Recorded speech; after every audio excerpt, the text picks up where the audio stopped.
Okay အားလုံးပဲမင်္ဂလာပါကျွန်တော်တို့ APN content creation ပြန်လည်ပြီးကြိုဆိုလိုက်ပါတယ်ကျွန်တော်တို့ဒီတစ်ခေါက်ရှင်းပြပေးမယ့် tutorial video လေးကတော့ကျွန်တော် Messenger marketing ရဲ့ကျွန်တော် ကျွန်တော် Messenger reference link ကိုအသုံးပြုပြီးတော့ကျွန်တော် customer တွေ subscriber တွေရရှိအောင်စုဆောင်းနေနည်းလေးဖြစ်ပါတယ်ကျွန်တော်ဒီနေရာမှာကျွန်တော်တို့ APN content creation ရဲ့သင်တဲ့အသစ်ဖွင့်တဲ့ကြောင်းကိုကျွန်တော်ပြန်ပြီးတော့ပြောပြပေးမယ်ကျွန်တော် Messenger reference URL လေးကိုကျွန်တော်လုပ်ပြပေးသွားမှာဖြစ်ပါတယ်အဲ့တော့ပထမဆုံးအနေနဲ့ကျွန်တော်တို့ grow to တွေကိုဝင်ရမှာဖြစ်ပြီးတော့ grow to တွေကနေမှကျွန်တော်တို့ create new ပါနော် new grow to ကိုကျွန်တော် create လုပ်ပေးရမှာဖြစ်ပါတယ်ပြီးရင်တော့ကျွန်တော်တို့ Messenger reference URL ဆိုပြီးတော့ကျွန်တော်တို့ grow to လေးကိုနှိပ်ပေးရမှာဖြစ်ပါတယ်ဟုတ်ကဲ့ကျွန်တော်နှိပ်ပြီးသွားပြီဆိုတော့သူရဲ့လက်ရှိ default ပါနော် default ကျွန်တော် task bar ကိုကျွန်တော်ပြန်ပေးရမှာဖြစ်ပါတယ်အဲ့တော့ကျွန်တော်ဒီမှာ edit လေးကိုနှိပ်ပေးရမှာဖြစ်ပါတယ် edit နှိပ်ပြီးတော့ကျွန်တော်အနေနဲ့ဒီ task bar ကို delete လုပ်လိုက်မယ်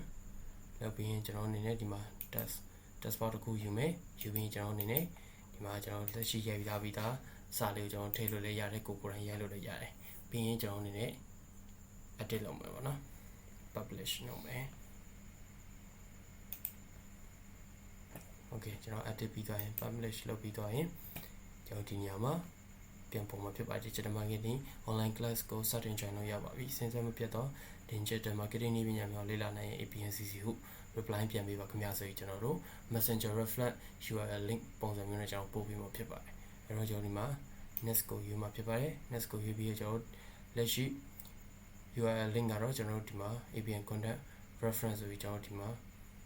URL မှာနောက်ကတော့နံပါတ်တွေဖြစ်နေအဲ့တော့ကျွန်တော်ဒီမှာပထမဆုံး name change မှာဖြစ်ပါတယ် name change မှာကျွန်တော်အနေနဲ့ join class ပေါ့နော် online class new online class ဆိုပြီးကျွန်တော်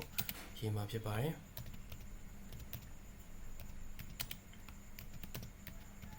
new online class ဖြစ်ပါတယ် new online class မှာအောက်ကနေကျွန်တော် online class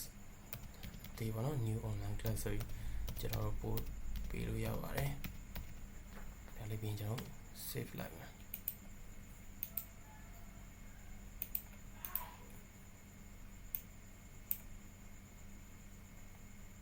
ဒီ save ကပြီးကျွန်တော်ဒီမှာ save နေလိုက်မယ်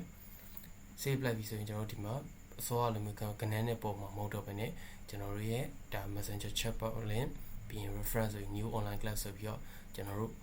တင်တော့မှာဖြစ်ပါတယ်အဲ့တော့ကျွန်တော်တို့အနေနဲ့ဒီ link လေးကိုကျွန်တော်တို့ copy ကူးလို့ရတယ် copy URL တူနော်ပြီးရင်ကျွန်တော်နောက်ကဒီမှာ reference link လေးကိုကျွန်တော်ဒီမှာစမ်းကြည့်လို့ရတယ် new online class အနေနဲ့ဝင်သွားပြီ Messenger ကိုသွားမယ်ကျွန်တော် APN content creation အနေစာပြန်ပို့ပေးမှာဖြစ်ပါတယ် digital content marketing online class စတင် join လို့ရပါတယ်စဉ်ဆက်မပြတ်သော digital marketing နည်းပညာများကိုလေ့လာနိုင်ရင် APNCC ကို reply ပြန်ပေးပါခင်ဗျာဆိုပြီးတော့ပို့ပေးလို့ရပါမယ်ဒီ grow to ကိုအသုံးပြုရတဲ့ရည်ရွယ်ချက်တွေရှိပါတယ်အဲ့ဒါကတော့ကျွန်တော်အနေနဲ့page တစ်ခုကနေကိုကျွန်တော် link တယောက်ပေါ့နော် customer တယောက်ကို link share မယ်ဖြစ်စေကျွန်တော်နောက်တစ်ခုကကျွန်တော်ဒီတီးတန့်ပေါ့နော်တီးတန့်ကျွန်တော်တို့တ conversation ပြောချင်လို့ပဲဖြစ်စေကျွန်တော်အဲ့လိုအမြဲစဉ်ဆက်မပြတ်သူတို့ customer တွေရှိပြန်ပြီးတော့ပို့ချင်တဲ့အခါမျိုးပဲဖြစ်စေကျွန်တော်ဒီ Messenger reference URL ကိုအသုံးပြုလို့ရပါတယ်ကျွန်တော်နောက်တစ်ခုကဒီ Messenger reference တွေကိုကျွန်တော် button လေးဒီမှာခံပြီးတော့ကျွန်တော်တီးတက်အဲ့လိုမျိုးတက်ကြော်ညာပေးလို့လည်းရတယ်နောက်တစ်ခုကတကယ်ချင်းတယောက်ကိုကျွန်တော် mobile phone ကပဲဖြစ်စေကျွန်တော်နောက်တစ်ခုက web browser ရှင်တခြား Messenger ပေါ့နော်ရိုးရိုး Messenger ကနေပဲကို page ကိုပြန်ခေါ်ချင်တဲ့အခါမျိုးဖြစ်စေဒီလို link လေးကိုပြန် share ပြီးတော့သူတို့ link ကို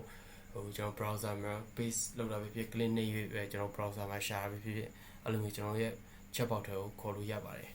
အဲ့တော့ကျွန်တော် chatbot တွေရောက်လာပြီဆိုတော့ကျွန်တော်တို့ဒီတက်ကျွန်တော် grow to အနေနဲ့ကျွန်တော် subscriber စုဆောင်းပြီးသားလေးဖြစ်သွားမှာဖြစ်ပါတယ်အဲ့တော့ကျွန်တော်အခုပြောတဲ့ပုံစံတိုင်းကျွန်တော် link တွေပေါ့နော်ကျွန်တော်အနေနဲ့ဒီလိုမျိုး promotion ချတာပဲဖြစ်စေနောက်တစ်ခုကျွန်တော်အနေနဲ့ giveaway ပေးခြင်းတဲ့အခါမျိုးပဲဖြစ်စေနောက်တစ်ခုကျွန်တော် event post တော့ကိုပဲတက် promotion ဘိုင်းကိုတွားခြင်းတဲ့အခါမျိုးတွေဖြစ်စေဒီလိုမျိုး Messenger reference URL grow to ကိုအသုံးပြုသင့်ပါတယ်ဒီလိုမျိုးအသုံးပြုတယ်ကျွန်တော်တိစောက်တဲ့နေရာမှာကျွန်တော်ကို business နဲ့မကိုက်လို့ပဲဖြစ်စေကို business နဲ့ပတ်သက်ပြီးတော့ပိုပြီးကိုင်းနေညီရဲ့ကျွန်တော်အသုံးအနှုန်းတွေ content ရေးသားပိုင်းတွေလိုအပ်ခဲ့ရင်လည်းကျွန်တော် page chatbot မှာပဲဖြစ်စေကျွန်တော်ရဲ့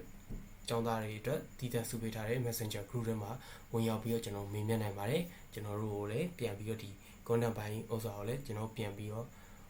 မေးပြီးတော့ကျွန်တော်တို့စီအကူအညီယူလို့ရပါတယ်ခင်ဗျအားလုံးကျေးဇူးတင်ပါတယ်